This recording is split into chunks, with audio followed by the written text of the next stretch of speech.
The moon hung low like a silver blister in the bruised velvet sky, casting long shadows across the hard-packed earth. A hush had fallen over the town of Dry Creek, the kind of silence that feels intentional, a silence built not by absence, but by watchfulness. Inside the modest barber shop that sat on the edge of Main Street, a single lamp flickered, casting a dull glow over the chair where Eloise Maybun sat. Her hands clutched the arms of the chair as though they were the last solid thing in her world. Long ropes of golden hair fell to the floor in quiet, shaming spirals. Each snip of the shears rang in her ears like judgment. Her head bent low, she stared at the dusty floorboards, not daring to meet her father's eyes in the mirror. Sheriff Warren Maybun stood behind her, hat low over his brow, face carved from iron. He said nothing. He didn't have to. His silence spoke of betrayal, of punishment, of the legacy he believed she had stained. Behind him, Jed Rowley, the town barber, moved with hesitant hands, each motion deliberate, as though he were undoing a sin hair by hair. He didn't want to do it. But the sheriff was the law, and his daughter had stepped outside it. Outside, the townsfolk had gathered in clusters. They didn't shout. They didn't protest. They watched. Curious, silent, complicit. Children leaned into their mothers' skirts, eyes wide. A dog barked once and was swiftly hushed. Even the horses tied to the hitching posts stood still, ears twitching as if they too could sense the weight of what was being undone. No one knew the whole story. Or maybe they did, in the way small towns always know things but choose how to remember them. Eloise had been seen riding late into the prairie with someone not approved by her father. That alone had been enough. That alone, in this place, was a stain worth shaving. When Jed finished, he stepped back, swallowing hard. He offered a towel, but Eloise ignored it. Her scalp felt raw under the lantern light, exposed, fragile. She rose slowly, the weight of the room heavier than her own limbs. Warren turned and walked out without a word. She followed, barefoot. Her feet kissed the earth, rough and dry, and each grain of dust clung to her soles like memory. The cold crept through her bones, but shame had its own heat. People parted for her like reeds in water, no one meeting her eyes. Not even the preacher's wife, who used to pinch Eloise's cheeks and call her sunlight in skirts. And yet one man did not move. He stood by the hitching post, arms crossed loosely, a piece of straw in his mouth. His face was shaded by a hat worn low, but his eyes lifted when she passed. He didn't smile. He didn't flinch. He just looked. Kind. Eloise looked away, but his face stayed with her like a thread tugging gently from the edge of unraveling fabric.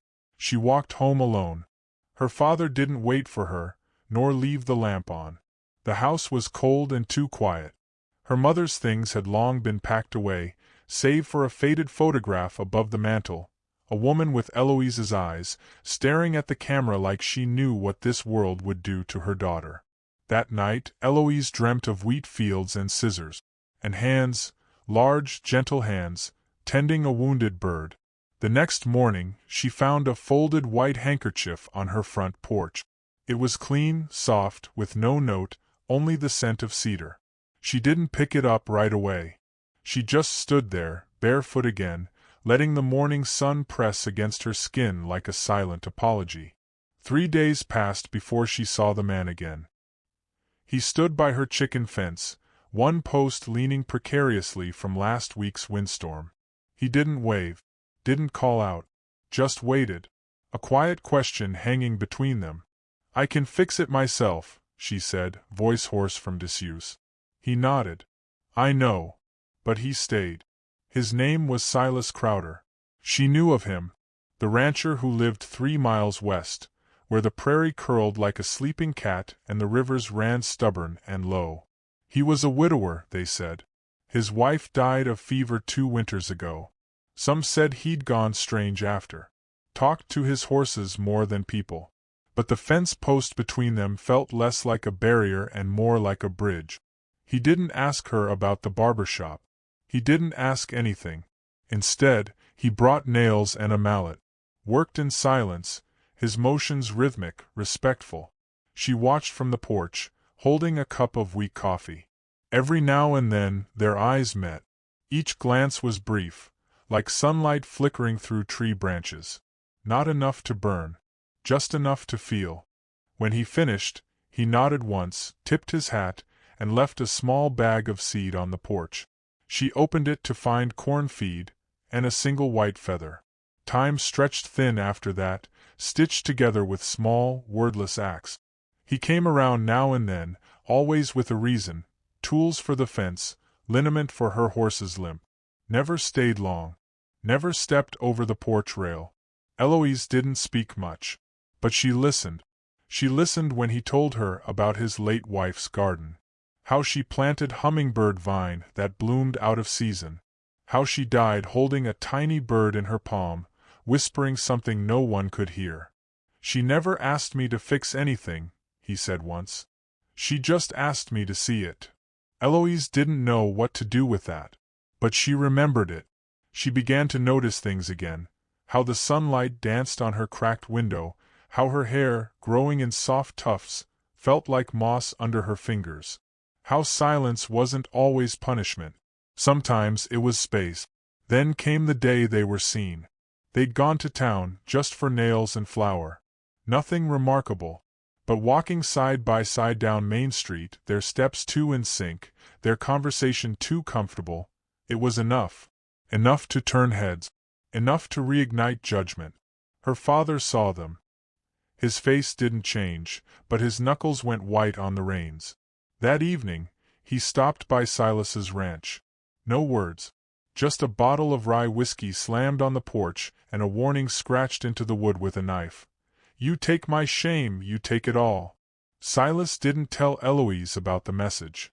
But the next morning, he arrived with a book of poetry and a rosewood comb. He didn't hand them to her. Just left them on the rail, then sat on the steps until dusk. They began to speak more. Small things, slow things. The color of skies. The sound of owl calls. Whether the creek had fish this season. Their connection bloomed not with declarations, but with pauses, with hands brushing against hands while carrying wood, with shared glances when the wind caught her shawl just right. The first time he reached for her hand, he didn't grasp it. Just let his fingers rest near hers. She didn't move away. But the town moved. Rumors grew legs and teeth. Mrs. Lila Thompson from the general store offered Eloise a scarf, not with pity, but with quiet grace. "You hold your head high, child," she said, "even if the world wants you looking down." Then came the night of the storm. Eloise heard it before she saw it, the steady clop of a horse approaching slow, measured. She stepped onto the porch just as her father dismounted. He wasn't wearing his badge, but the revolver on his hip gleamed under lightning streak. "Come inside," she said. Her voice was steady. "No," he answered, voice thick with drink and something darker. "You come out." She stepped down. Barefoot again. Always barefoot when the world tipped sideways. "You shamed this house," he spat. "Let that man paw you like your. That man has never touched me without kindness." He laughed, a dry, humorless rasp. "Kindness won't protect you when this town turns." Silas appeared then. No sound, just presence, like he'd been called by wind or blood. He walked up beside her, shoulders squared, eyes calm. "Sheriff," he said. "Not Warren." "Not, sir." Warren turned. "You think you can fix her?" he asked. "You think you can wash off what she's done? She hasn't done anything wrong. Don't lie for her." Silas took a breath. A man who cannot carry love has no right to demand obedience. The gun rose, and slowly lowered. The silence afterward was thicker than thunder. Warren turned without another word. Rode off into the black. Eloise's knees buckled slightly. Silas reached out, not forceful, just there. She took his hand. This time, fully. Fingers interlaced, skin to skin. Weeks passed. Her hair grew long enough to braid. Silas brushed it one morning on the porch, threading in wildflowers. They didn't kiss yet. But she rested her head on his shoulder, and that felt louder than any kiss. She began walking into town with no scarf. People looked. And then, they didn't. One child offered her a dandelion. Jed Rowley tipped his hat. Lila hugged her without words. And in time, Eloise stopped waking in fear. The porch held new footprints. The table held 2 plates. The barn echoed with laughter. Silas never said, "I love you," aloud. He didn't need to. He said it in how he waited. How he listened. How he placed her hand over his heart one night and said simply, "There's still room here." And it was enough. If you've ever felt shaved to nothing, laid bare by shame not yours, know this. There are hands in this world that will not cut, but hold. There are people who will see you not as ruined, but rising.